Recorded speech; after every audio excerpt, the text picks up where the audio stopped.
Audiobook do livro Quando Deus Escreve Sua História de Amor, escrito por Eric Leslie Ludy. Capítulo 9.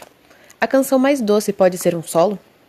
A dor e o propósito de ser solteiro, escrito por Leslie. Eric parecia uma criança. Tal era o brilho em seu rosto e o entusiasmo que demonstrou ao enfiar o braço na mala e tirar um enorme caderno espiral lá de dentro.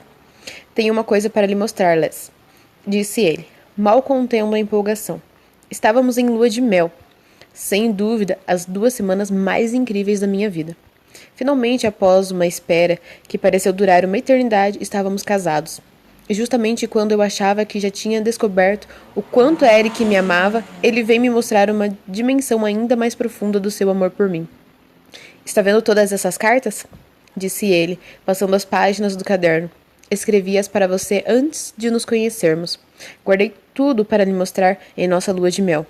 Fiquei horas observando atentamente tudo aquilo, fascinada pelo homem com quem tinha me casado.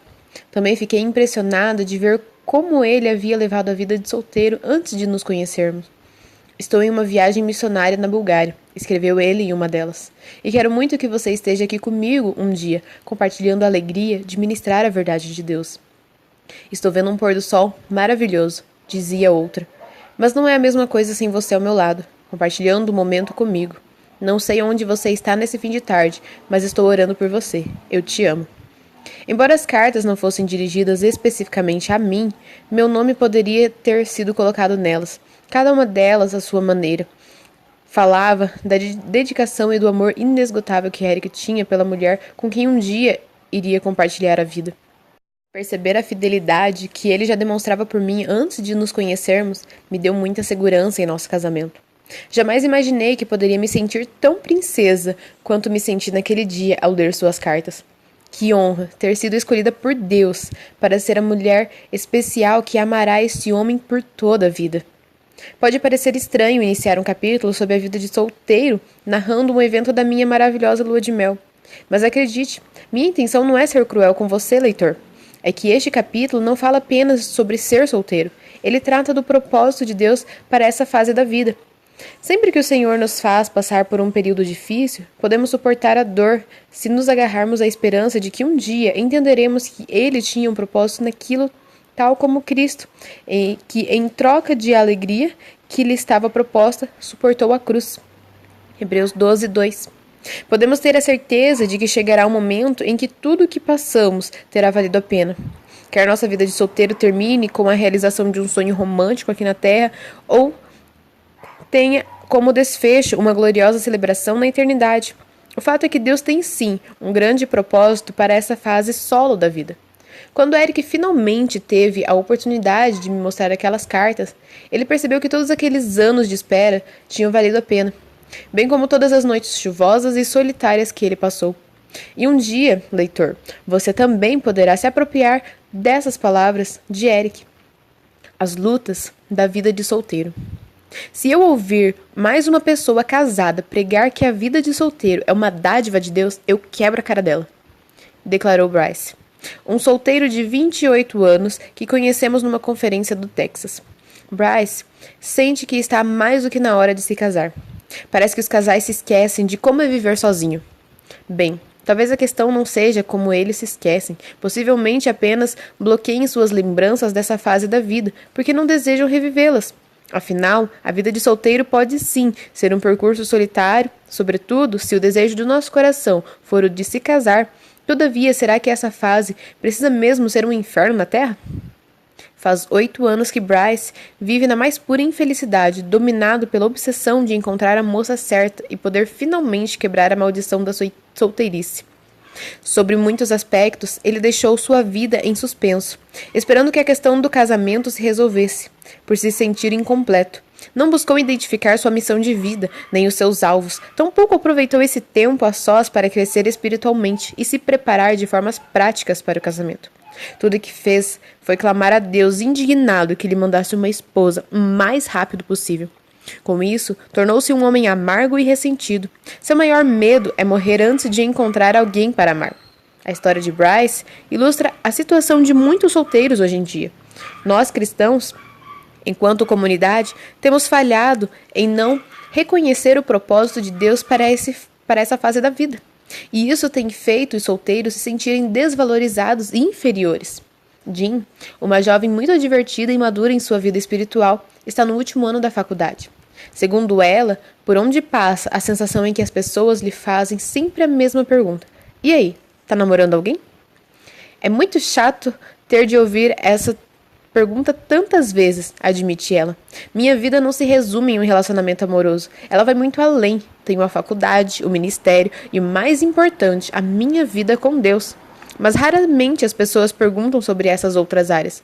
E quando o fazem, a pergunta é, na verdade, um pretexto para descobrirem alguma informação sobre minha vida amorosa.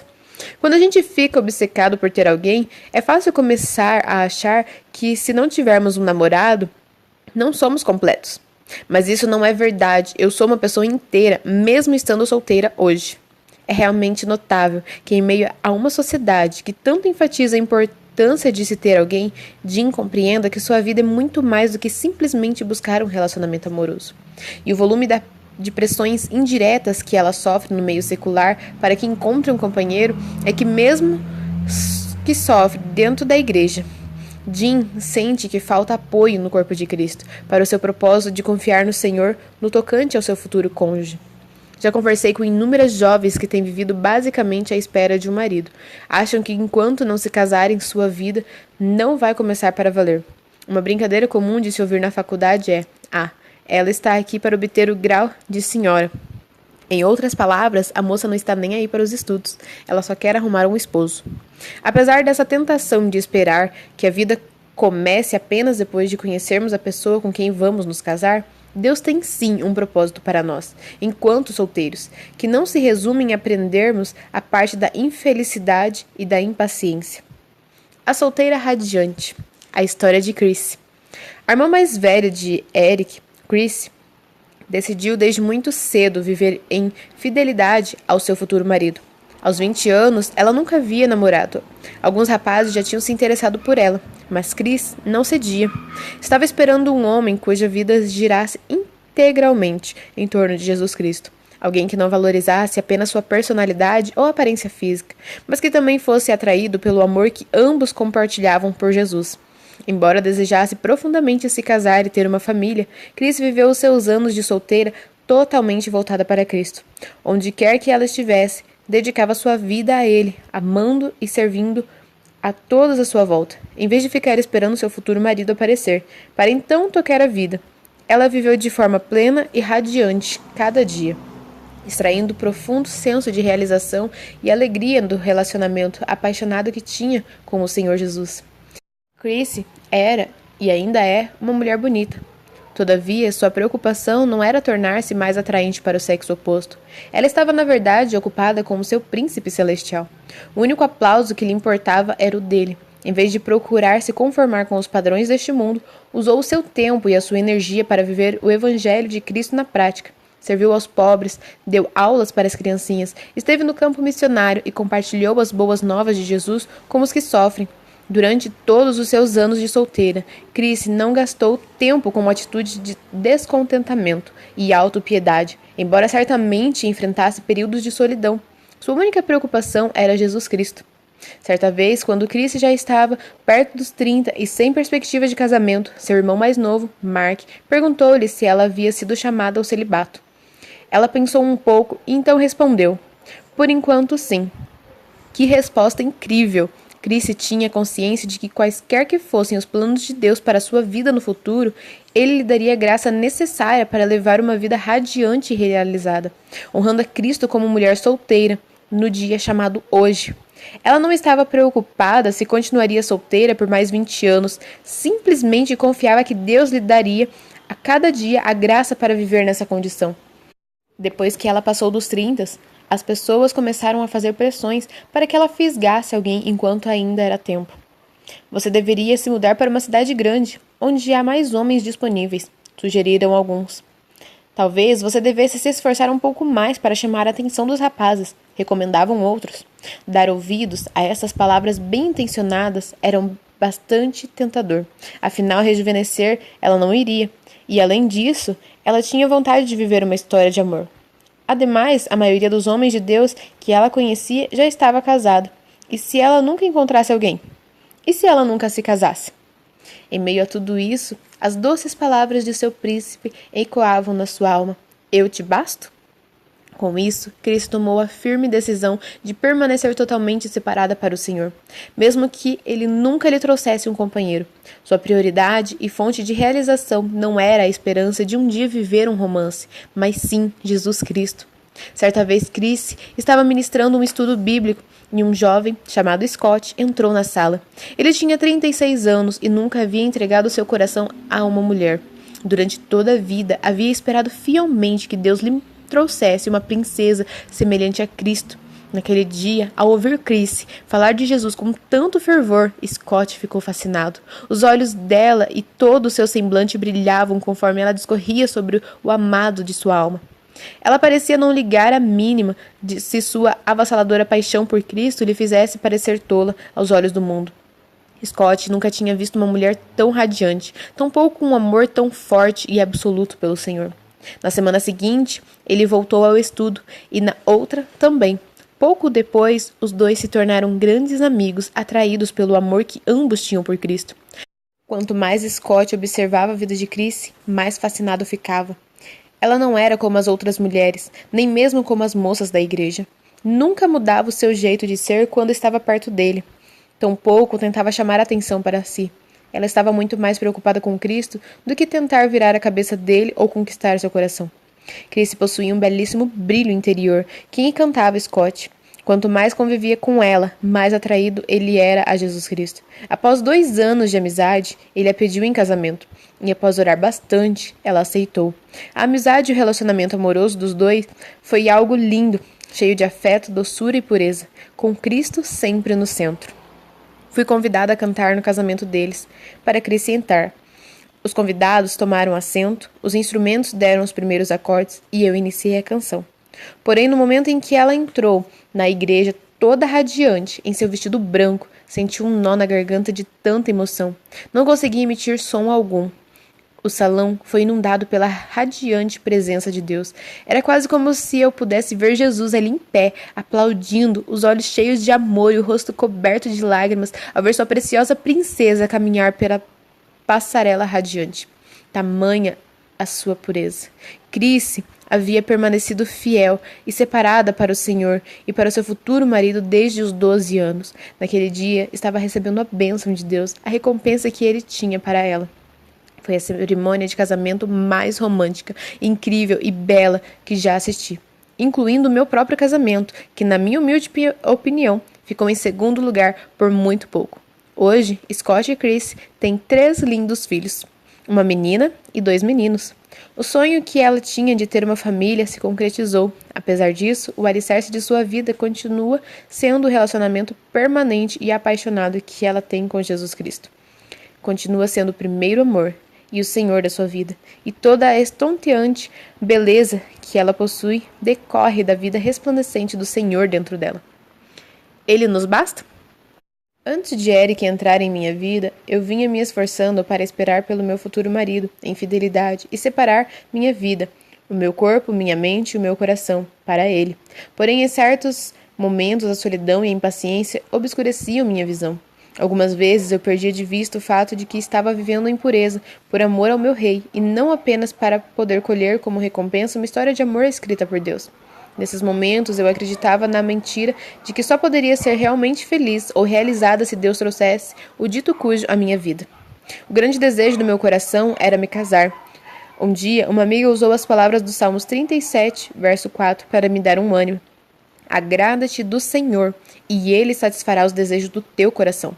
Conforme eu fui meditando neste verso, minha alma começou a se despertar para uma verdade. O meu sonho de viver uma linda história de amor não podia ocupar o primeiro lugar em meu coração.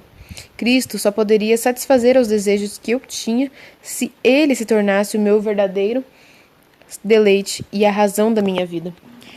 Era preciso que Ele me ensinasse a me agradar dele verdadeiramente, a encontrar somente nele a minha mais profunda satisfação. Então, ele moldaria os meus desejos de forma que se conformassem aos planos e sonhos que ele tinha para mim, como escrevi no livro Beleza Autêntica. Agradar-se do Senhor Jesus com todo o nosso coração, alma, mente e força, isto é, encontrar nossa alegria e segurança somente nele, é na realidade a única maneira de descobrirmos a verdadeira beleza de uma história de amor escrita por Deus e compartilhada com outra pessoa aqui na Terra. Em vez de encontrarmos todos os nossos esforços na busca por um relacionamento amoroso, devemos ter como alvo principal a busca por intimidade com nosso verdadeiro príncipe. Somente através da intimidade com o nosso amado celestial é que podemos experimentar a beleza de uma história de amor humana escrita por Deus. Muitas vezes, Deus demora a trazer-nos uma história de amor, pois espera até que venhamos verdadeiramente dedicar-lhe o primeiro lugar do nosso coração. A intimidade com Cristo precisa ser suficiente para satisfazer aos nossos anseios mais profundos. Ainda que nunca venhamos a viver um romance com alguém, e mesmo após nos casarmos, não podemos buscar em nosso cônjuge a satisfação de necessidades que só Cristo pode suprir. Se o fizermos, certamente nos sentiremos desapontados e desiludidos. Um relacionamento romântico jamais deve tomar o lugar de um relacionamento íntimo com Cristo. Se passarmos a depender de um romance humano, fazendo dele a nossa principal fonte de satisfação e felicidade, nunca encontraremos o que estamos buscando. Por outro lado, quando Cristo se torna a nossa fonte de satisfação, ficamos livres para amar o nosso cônjuge sem egoísmo, em lugar de pensarmos constantemente nos nossos desejos e necessidades. Quando abro espaço para que Cristo seja minha alegria, paz e segurança, meu relacionamento com o Eric muda radicalmente. Desde me preocupar o tempo todo se Eric está ou não satisfazendo as minhas necessidades ou os meus ideais românticos, e posso me concentrar em servir e me dar a ele. O segredo para se ter um casamento frutífero a vida inteira é a abnegação. Nada é capaz de matar um casamento mais rápido que duas pessoas que só se preocupam em satisfazer os seus próprios desejos e necessidades. Por outro lado, nada tem a capacidade de alimentar mais o romance e a beleza de um relacionamento, fazendo-os florescer, do que duas pessoas que colocam os desejos e as necessidades do outro acima dos seus. Deus realmente moldou a vida de Eric, tornando um príncipe e um marido heróico. Quanto mais o tempo passa, mais romântico e mais sensível às minhas necessidades ele se torna. Mas isso não é porque eu dou dicas, critico suas atitudes ou reclamo com ele. A razão é que eu deixo o meu relacionamento de intimidade com Jesus Cristo satisfazer aos mais profundos desejos do meu coração, em vez de colocar esse fardo sobre os ombros do meu marido. Você pode começar a preparar o terreno para um casamento espetacular, muito antes de Deus lhe trazer o seu cônjuge. Se aprender a encontrar sua alegria e satisfação unicamente no Senhor, mesmo após o casamento, não há nenhuma garantia de que seu cônjuge estará para sempre ao seu lado, apto para lhe servir e amar. Lembra-se da história de Karen e Scott? Depois do acidente, ele não pôde mais ser o marido forte e capacitado com quem ela se casou. Se Cristo não fosse a fonte de satisfação de Karen, ela seria hoje uma mulher infeliz e cheia de sentimentos de autopiedade. Mas em vez disso, sua vida transborda de alegria e contentamento, e seu casamento é um testemunho do impressionante amor de Cristo. Uma das histórias de amor mais bonitas que já ouvi falar foi o de Richard e Sabrina, um casal de pastores que viveu na Romênia durante o domínio soviético. Ironicamente, o casamento deles não era o conto de fadas ideal, com que a maioria de nós sonha. Por causa de seu compromisso com Cristo, ambos foram presos, torturados, destituídos de bens e por mais de 10 anos ficaram separados sem saber se o outro continuava vivo ou se havia morrido. Contudo, a chama do seu amor nunca diminuiu. Quando finalmente se reencontraram, estavam doentes, passando fome e marcados de cicatrizes permanentes, em virtude das agressões que sofreram. Apesar disso, continuavam perdidamente apaixonados um pelo outro, mesmo sem dispor de todos os elementos que normalmente tornam belo um romance. Richard e Sabrina descobriram uma profundidade do amor que poucos casais encontram. A razão? Jesus Cristo era o primeiro amor da vida deles. Embora amassem muito um ao outro, o amor que cada um tinha por Jesus Cristo era maior. Assim mesmo, ao passarem por profundas dificuldades, sofrimentos e separação física, o amor deles não acabou, porque Cristo lhes bastava.